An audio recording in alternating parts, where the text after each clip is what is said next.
네, 말씀을 전하겠습니다. 지난 주일에는 라합의 선택에 관해 말씀을 드렸습니다. 라합은 멀리 보고 옳은 것을 믿음으로 선택했는데 그 선택은 결과를 보고 하는 선택이 아니라 결과가 나오기 전에, 여리고성이 무너지기 전에 믿음으로 했던 선택이었다라고 말씀을 드렸습니다. 그리고 우리도 우리의 선택이 영원을 좌우하는 것을 기억하고 라합처럼 영원을 바라보는 선택을 믿음으로 해야 한다라고 말씀을 드렸습니다. 오늘은 라합의 고백에 대해서 함께 살펴보며 잠시 은혜를 나눠보려고 합니다. 여러분, 오늘 본문 9절 말씀은 이렇게 시작을 합니다. 말하되 여호와께서 이 땅을 너에게 주신 줄을 내가 아노라. 우리가 너희를 심히 두려워하고 이 땅 주민들이 다 너희 앞에서 간담이 녹나니. 여러분, 지금 라합은 여리고성의 분위기가 어떠한지를 이야기하고 있습니다. 라합은 이미 여리고성 사람들이 전부 다 심히 두려워하고 있다라고 말을 합니다. 여러분, 그 이유가 무엇입니까? 10절 말씀을 보면 그 이유가 이렇게 기록되어 있습니다. 이는 너희가 애굽에서 나올 때에 여호와께서 너희 앞에서 홍해 물을 마르게 하신 일과 너희가 요단 저쪽에 있는 아모리 사람의 두 왕 시혼과 옥에게 행한 일, 곧 그들을 전멸시킨 일을 우리가 들었음이니라 라고 말씀을 합니다. 하나님이 이스라엘 백성들과 함께 하시니 하나님의 능력이 나타났고 하나님이 하신 일을 여리고성 사람들이 다 듣고 그 마음이 심히 두렵게 된 것이죠. 여러분, 오늘 말씀의 시작이 바로 여기에 있습니다. 두려움도 믿음도 모두 다 들음에서 시작이 됩니다. 그래서 여러분, 우리는 먼저 잘 들을 수 있어야 합니다. 어떤 아주머니가 길거리를 지나가는데 웬 남자가 뒤에서 자꾸 부르는 겁니다. 같이 가요 처녀, 같이 가요 처녀 이러고 부르는 거예요. 그 말을 듣고 아주머니가 아직도 나를 처녀로 보는 사람이 있구나, 그렇게 생각하고 속으로는 너무나 기뻤지만 그렇다고 뒤를 돌아보지는 못하고 그냥 집으로 그날은 걸어갔습니다. 그런데 다음 날이 돼서 또 그 길을 걸어가는데 뒤에서 또 누가 같이 가요 처녀, 같이 가요 처녀 이렇게 부르는 거예요. 도대체 누가 나를 이렇게 애타게 부르나 싶어서 뒤를 돌아봤는데 뒤에 사람이 아무도 없고 생선 가게에서 생선 장수 아저씨가 갈치가 5,000원, 갈치가 5,000원 그랬다는 얘기가 있습니다.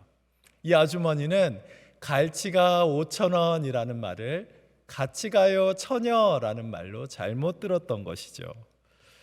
여러분, 우리가 하나님의 뜻대로 살기 위해서 필요한 것이 무엇입니까? 먼저 하나님의 말씀을 잘 들으셔야 합니다.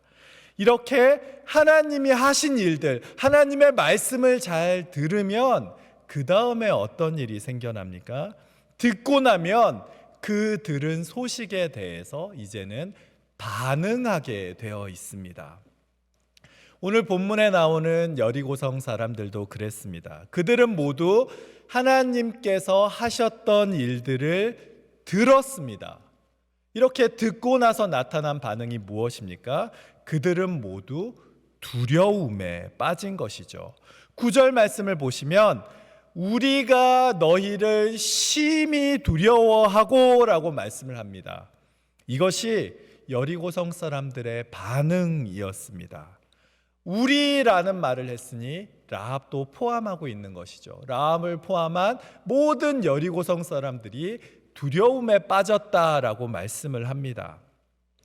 하나님이 하신 놀라운 일들에 대해서 듣고 여리고성 사람들의 반응이 두려움이었다라는 것이죠. 여기까지는 누구나 동일한 반응을 보입니다. 그런데 두려움의 자리에서 라합과 여리고성 사람들의 반응이 둘로 나뉘어지게 됩니다.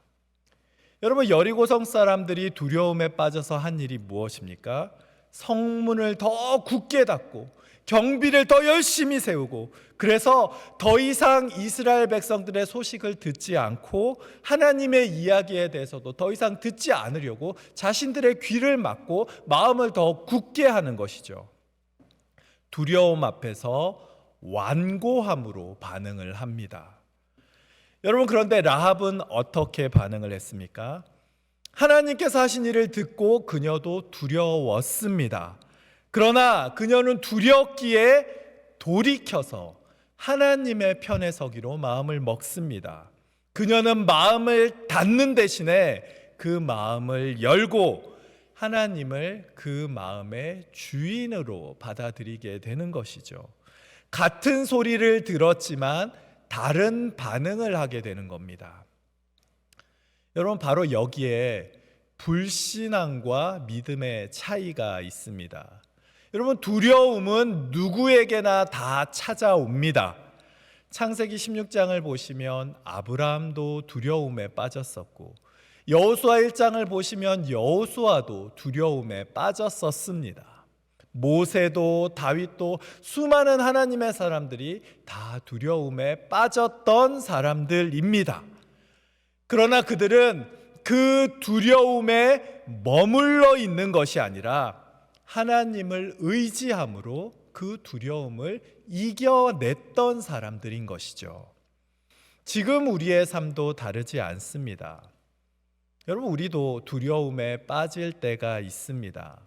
하나님의 말씀을 듣고 두려울 때도 있고, 내가 처한 상황이나 환경으로 인해서 우리가 두려움에 빠질 때도 있습니다.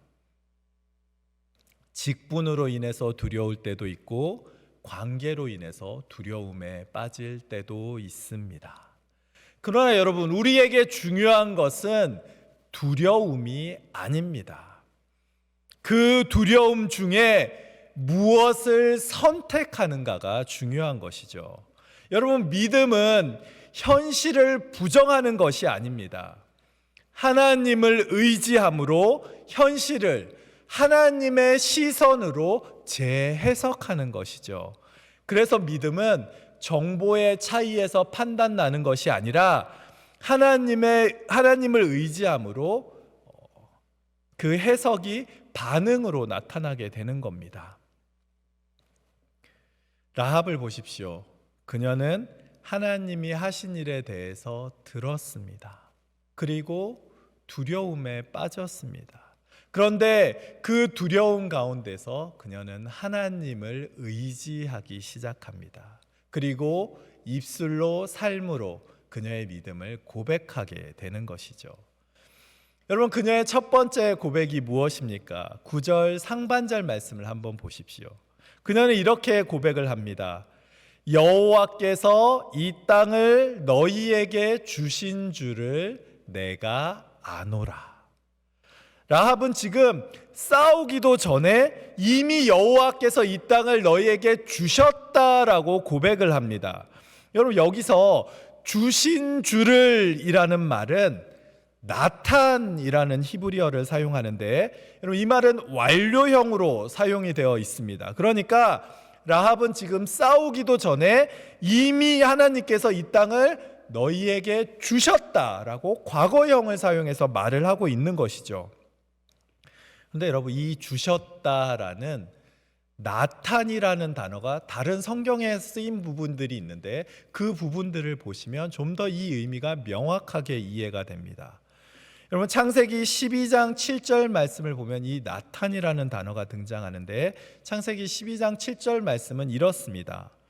하나님께서 아브라함에게 내가 이 땅을 내 자손에게 주리라 라고 말씀하실 때 바로 이 나탄이라는 단어가 사용이 되는 것이죠.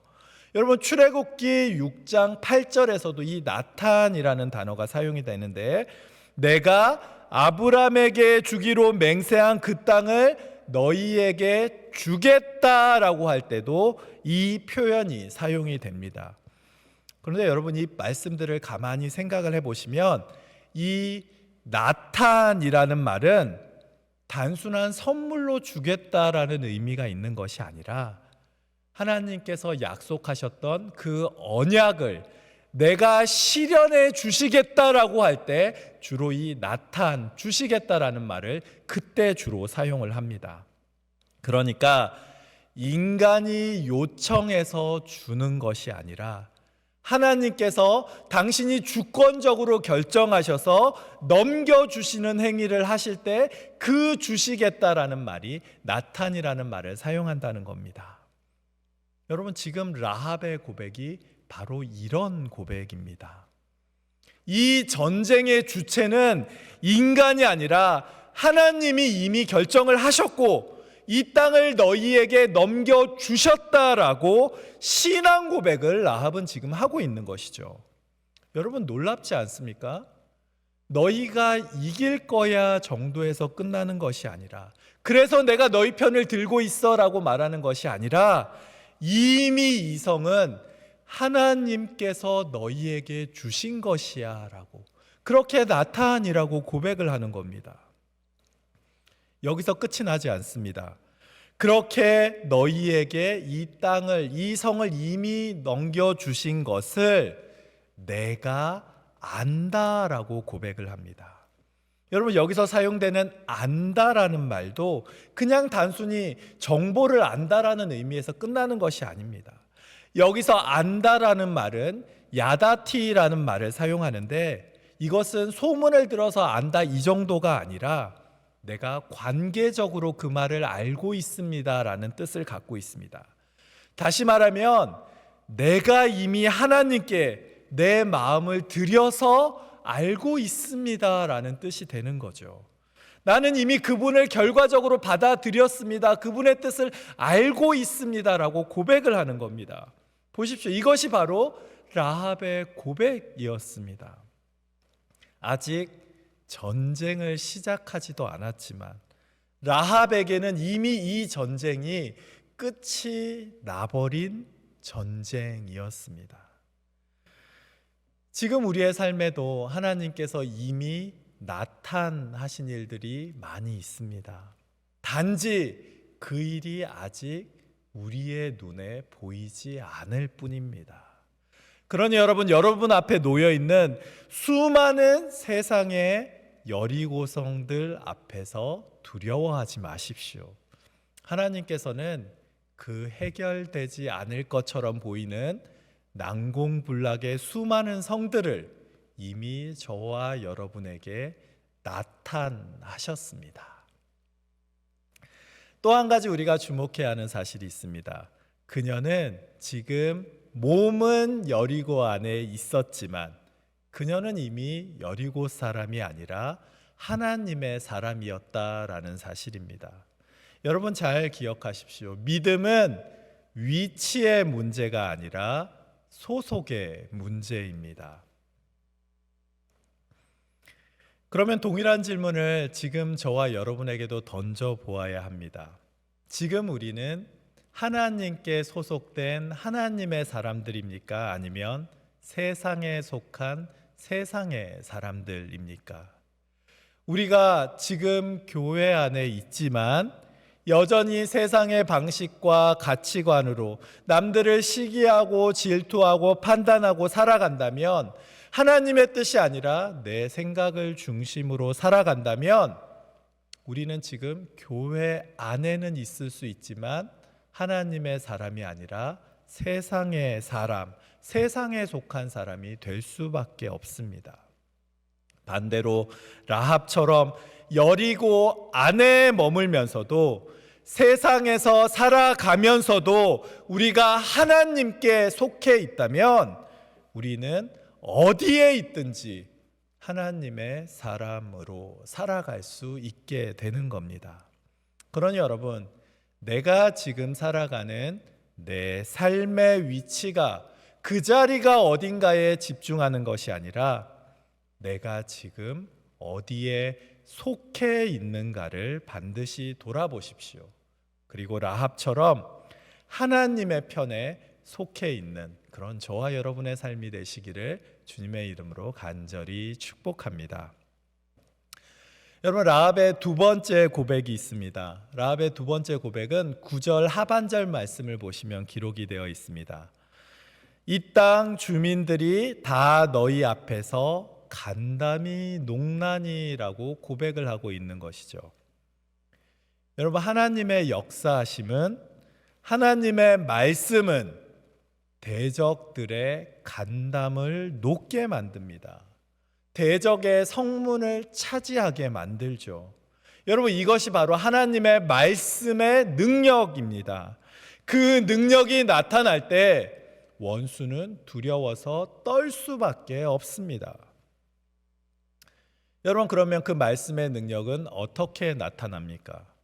그 말씀의 능력은 삶을 통해서 드러나게 됩니다. 세계적인 신학자 토레이에게 신학생이 한 명 찾아와서 이런 질문을 했다고 합니다. 선생님, 수많은 성경의 번역본들이 있는데 선생님은 그 중에서 어떤 성경 번역본이 가장 뛰어나다고 생각을 하십니까? 라는 질문을 한 거죠. 그랬더니 토레이가 이렇게 대답을 했다고 합니다. 그건 바로 자네의 삶으로 번역된 성경일세라고 대답을 했다는 거죠. 맞습니다. 여러분, 하나님의 능력이, 하나님의 말씀이 삶으로 드러나게 될 때 그 능력이 바로 대적들의 간담을 녹이게 하는 것이죠. 여러분, 우리나라에도 처음 복음이 들어왔을 때 신앙생활을 하는 사람들을 두려워해서 부패한 관리들이 그 땅에는 가지 않겠다라고 말했던 신문 기사도 있지 않습니까? 그때는 0.1%도 안 되는 사람들이 예수님을 믿었지만 그들의 삶은 나라를 변화시키는 영향력이 있었습니다.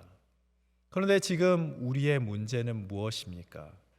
여리고성 사람들은 이스라엘 백성들을 보고 간담이 다 녹아버렸는데, 처음 복음이 전파될 때 세상 사람들은 예수 믿는 사람들을 보고 그 간담이 다 녹아버렸는데, 지금 이 순간에는 우리가 반대로 세상 사람들을 바라보며 두려워하고 우리의 간담이 녹고 있기 때문에 문제가 생겨나는 것이죠. 우리는 십자가 군병으로 살아가고 적들을 두렵게 하며 살아가야 하는데, 혹시 지금 우리의 모습은 초콜릿 군병으로 다 녹아버린 삶을 살아가고 있지는 않습니까? 주님은 저와 여러분을 십자가 군병으로 부르셨지 초콜릿 군병으로 부르시지 않으셨습니다. 여러분, 크리스천이 야성을 다 잃어버린 채로 살아가서는 안 됩니다. 담대하게 성도답게 말씀대로 살아내므로 영적인 야성을 회복할 수 있어야 하는 것이고 다시 선한 영향력을 미칠 수 있어야 합니다. 그래서 적들의 간담을 녹이는 그런 십자가 군병다운 삶을 사는 저와 여러분이 되시기를 주님의 이름으로 간절히 축복합니다. 여러분, 그러면 어떻게 해야 우리가 십자가 군병으로 살아낼 수 있겠습니까? 제가 운전을 하고 갈 때 가끔 보면 갑자기 이렇게 차가 한 대가 끼어들 때가 있었어요. 그래서 그때도 한번 차가 갑작스럽게 끼어들어서 굉장히 당황을 했던 적이 있는데, 그 차 뒤에는 이런 말이 적혀 있었습니다. 베이비 온 보드라는 말이 붙어 있었어요. 아기가 타고 있다라는 말이죠. 그런데 이 사람의 차는 아기가 탄 차 같이 움직이는 것이 아니라 무슨 카레이서가 탄 차처럼 움직이던 것이죠. 여러분, 우리가 십자가 군병으로 살아가기 위해서는 어떻게 하면 되겠습니까? 내 안에 예수 그리스도의 십자가가 있어야 되는 것이고 그 예수 그리스도의 십자가대로 살아가면 되는 것이죠. 그럼 어떻게 해야 예수님께서 내 안에 임재할 수 있겠습니까? 내 마음 그리스도의 집이라는 책이 있습니다. 그 책에는 우리의 마음을 각각의 방으로 표현을 하고 있는데요. 그런데 많은 성도들이 예수님을 그 마음에 모시기는 하는데 예수님이 들어갈 수 있는 내 마음의 방을 이미 다 정해 놓았다라는 거죠.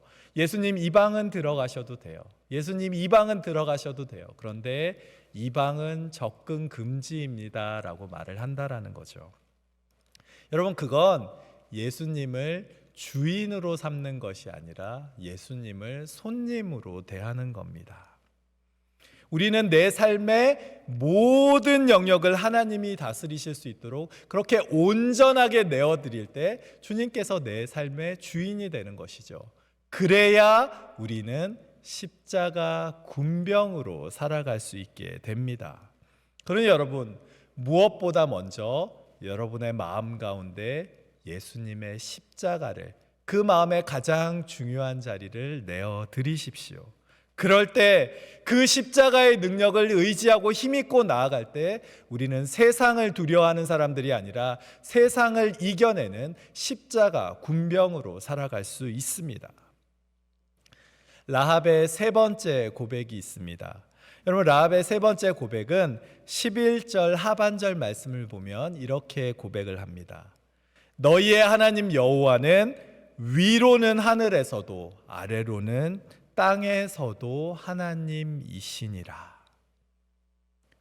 여러분, 이 고백에는 어떤 의미가 있는지 아십니까? 여러분, 라합은요, 다신론과 우상 숭배가 가득한 그런 가나안 문화 가운데 살던 여인이었습니다. 그런데 지금 그녀가 다신론을 완전히 부정하고 여호와가 하늘과 땅의 유일하신 하나님이시다라고 고백을 하는 겁니다. 너희의 하나님은 너희 민족만의 하나님이 아니라 온 우주를 다스리시는 하나님이다라고 지금 이방 문화 가운데 자란 그런 라합이 고백을 하고 있는 것이죠. 그녀는 지금 자기가 속해서 살아왔던 정치, 종교, 경제, 문화, 이 모든 것들을 다 버리고 하나님의 편에 서겠다라는 놀라운 결단을 고백하고 있는 겁니다. 사실 가만히 생각해 보면 지금 우리도 이런 결단을 하는 것이 쉽지가 않습니다. 우리는 예수님을 믿는다라고 고백은 하지만 여전히 세상의 방식대로 살아갈 때가 너무나 많이 있기 때문에 그렇습니다. 세상의 정치와 세상의 경제와 세상의 문화와 세상의 가치에 영향을 받고 우리는 하루하루 살아가기 때문에 그렇습니다. 그러나 여러분, 라합의 고백을 보면 라합은 이전의 삶에 대해서 전혀 미련이 없습니다. 고린도후서 5장 17절 말씀을 보면 이렇게 말씀을 합니다. 그런즉 누구든지 그리스도 안에 있으면 새로운 피조물이라. 이전 것은 지나갔으니 보라 새 것이 되었도다 말씀하시지 않습니까? 지금 라합의 고백이 바로 하나님 안에서 완전하게 새롭게 된 사람, 보라 새 것이 되었도다 하는 그 사람의 고백과 동일한 것 같습니다. 그렇기 때문에 라합은 단지 여리고성이 무너질 때 그 생명을 보호받는 것에서 그치는 것이 아니라 이스라엘 안에 정착하게 되고 메시아의 계보에까지 들어가는 그런 놀라운 역사가 일어나게 되는 것이죠. 여러분, 지금 우리에게도 각자의 삶의 방식들이 있다라고 생각을 합니다. 각자의 배경이 다 다르고 각자의 경제적인 상황, 문화적인 상황들이 다 달랐다라고 생각을 합니다. 그러나 여러분, 우리가 주님 안에서 새로운 피조물이 되었다면 이제는 더 이상 옛 사람처럼 옛 문화의 영향을 받으며 살아가는 것이 아니라 이제는 주님 안에서 새로운 삶을 고백하고 이제는 새로운 삶을 살아내십시오. 그것이 예수님을 머리로 한 지체들이 살아내야 하는 방법입니다. 라합의 네 번째 고백은 무엇입니까? 라합의 네 번째 고백은 이렇게 고백을 합니다. 그러므로 이제 청하노니 내가 너희를 선대하였은즉 너희도 내 아버지의 집을 선대하도록 여호와로 내게 맹세하고 내게 증표를 내라라고 고백을 합니다. 여러분, 왜 이 말이 라합의 고백이 되는지 아십니까? 여기서 선대하다라는 말은 히브리어로 헤세드라는 말을 사용합니다. 여기서 말하는 헤세드라는 말은 언약적인 사랑을 의미합니다. 그러니까 라합은 지금 뭐라고 고백을 하는 것이냐면, 내가 언약적인 사랑으로 너희들을 대했으니 너희들도 언약적인 사랑으로 하나님 앞에서 약속하는 마음으로 나에게 이 약속을 하라라고 고백을 하는 것이죠. 당신들이 믿는 그 하나님의 이름으로 나를 언약의 보호 아래 놓아 주십시오라고 고백하고 있는 겁니다. 여러분, 지금 라합은 단순하게 나와 내 가족의 생명을 살려주십시오라고 고백하는 것이 아닙니다. 나는 이제 하나님의 백성으로, 나는 이제 하나님의 언약 백성으로 살고 싶습니다 라고 고백을 하고 있는 겁니다. 거기서 그치지 않죠. 라합은 자기 혼자만의 구원을 말하지 않습니다. 아버지도 어머니도 형제 자매들까지도 함께 구하기를 요청하고 있습니다. 보십시오. 참된 믿음은 개인의 구원에서 끝이 나는 것이 아닙니다. 공동체의 구원으로 점점 그 구원의 영역이 확장될 수밖에 없습니다. 그래서 신앙은 나 하나에서 그치는 것이 아닙니다. 누군가를 불러서 함께 같이 살기를 원하게 되는 것이죠. 그러다 보면 점점 더 믿음의 공동체가 세워져 가게 되는 겁니다. 이 라합의 고백에 정탐꾼들은 뭐라고 응답을 하는지 아십니까? 여러분, 14절 말씀을 한번 보십시오. 14절 말씀은 이렇게 말씀을 하고 있습니다. 그들은 인자와 진실함으로 내가 라합을 당신을 대하겠습니다 라고 고백을 하는 것이죠. 우리의 목숨으로 너희를 대신할 것이요 여호와께서 우리에게 이 땅을 주실 때에는 인자하고 진실하게 너를 대우하리라 라고 말씀합니다. 인자와 진실, 헤세드와 에메트라는 말로 라합을 대하겠다라고 약속하는 것이죠. 여기서 헤세드와 에메트라는 말은 구약에서 하나님의 성품을 나타낼 때 주로 사용하는 말들입니다.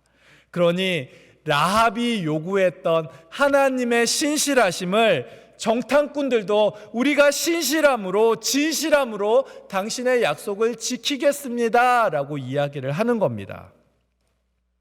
그런데 여러분, 여기서 정탐꾼들이 한 말 가운데 중요한 표현이 하나가 있습니다. 정탐꾼들은 이렇게 말을 하죠.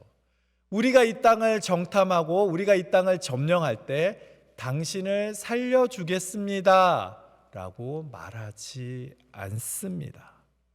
여러분, 14절 하반절 말씀을 보시면 이렇게 말씀을 합니다.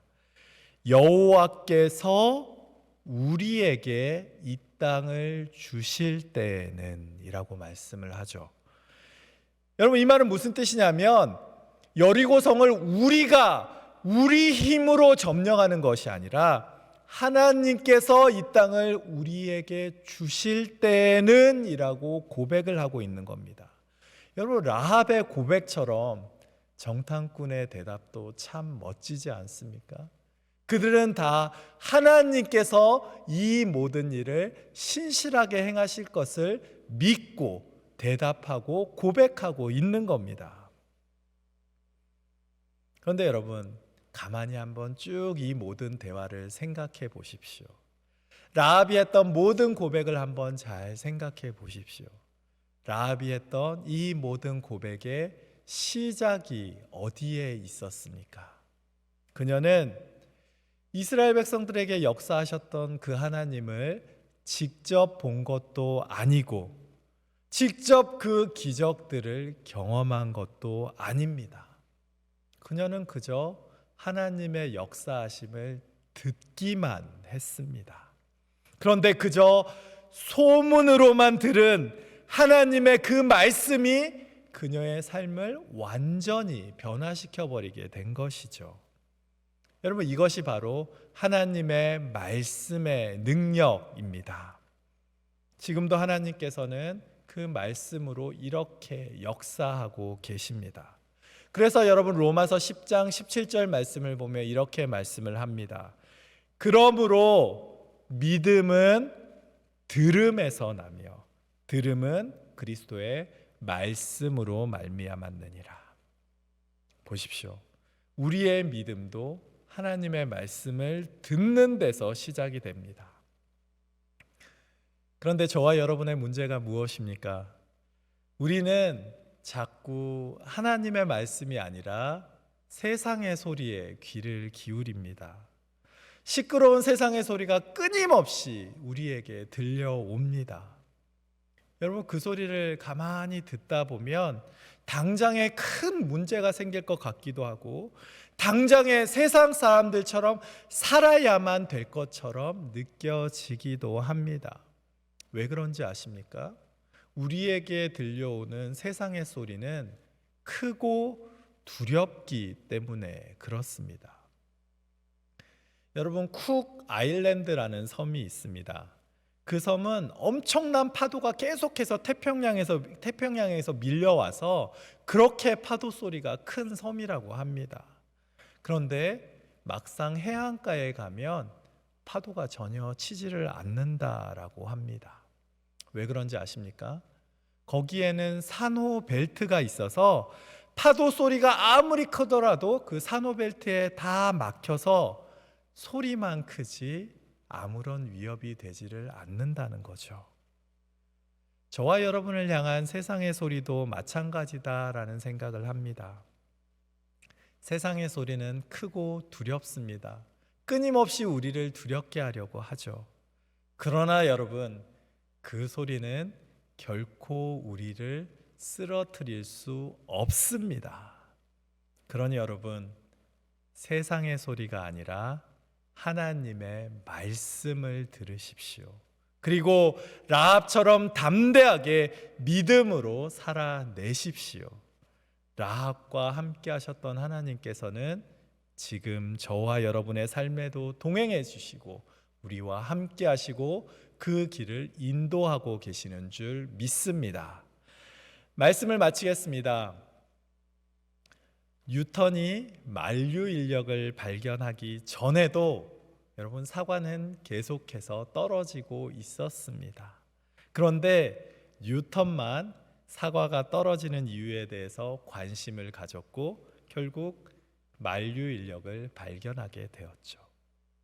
여러분, 여리고성에는 수많은 사람들이 똑같이 이스라엘 백성들의 이야기와 하나님이 함께 하셨던 이야기를 들었습니다. 그런데 라합만이 그 이야기에 귀를 기울이고 그 마음을 돌이키게 되었죠. 오늘 저와 여러분이 살아가는 이 시대도 마찬가지입니다. 지금도 수많은 자리에서 하나님의 말씀이 선포되고 있고 사람들은 하나님의 이야기도 듣습니다. 그러나 그 이야기를 듣고 삶의 방향을 바꾸는 사람, 삶의 방향을 돌이키는 사람은 많지 않습니다. 그런데 여러분, 그 소리를 듣고 반응하는 사람이, 듣고 돌이키는 사람만이 새로운 삶을 살게 되는 겁니다. 지금 여러분은 어떤 소리를 듣고 계십니까? 그 소리에 어떻게 반응하며 살아가고 계십니까? 바라기는 저와 여러분이 하나님의 말씀을 듣고 믿음으로 살아내는 그런 하나님의 사람들이 다 되시기를 주님의 이름으로 간절히 축복합니다. 기도하겠습니다.